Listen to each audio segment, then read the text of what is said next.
عايزة اقول لكم نصيحة.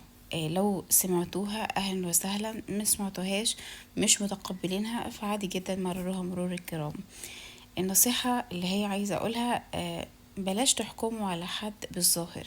والله من خلال حياتي كلها، من وانا يعني بدأت اشم كده يعني نفسي في الدنيا وعديت مرحلة الطفولة فعلا. اوعي تحكموا على حد بالظاهر. بمعنى لو شفتي واحدة شايفة ان هي لبسها مش احسن حاجة، مش التزامي، حتى مكياج ايا كان، يعني هيئتها كلها على بعض، تقول ان دي مش ملتزمة. هقولك بلاش تحكمي بالظاهر. تمام. اه فعلا احنا ديننا يعني قال لنا على حاجات معينة فعلا، ده صح لينا. ولكن والله انا بتكلم على حتة اللي هي العلاقة اللي بينها وبين ربنا. اوعوا تدخلوا في الحتة دي خالص، ابعدوا عنها خالص. ربنا رب قلوب يا عالم. الست اللي شايفينها متبرجة دي ربنا يوفقها لإيه في العبادات، وبالتالي ربنا يوفقها لحسن خاتمة. ويا عالم اللي مش ملتزم ده، سوري، ويا عالم برضو الملتزم قصدي هيموت على ايه.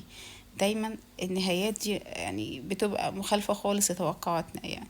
وفي طبعا بتبقى يعني الملتزم بيموت على حسن خاتمة اللي شايفينه بعينينا. بس عايزة اقول لكم والله في كتير جدا بيكون مش ملتزم، ربنا بيصلح حاله وبيهديه بيبقى احسن من اللي كان ملتزم.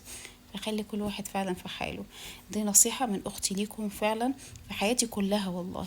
وعمري ما جيت وقلت الفلانة دي شوفوا عاملة ايه في نفسها، ولا ده لبسها غلط، والقصة دي النصيحة مطلوبة.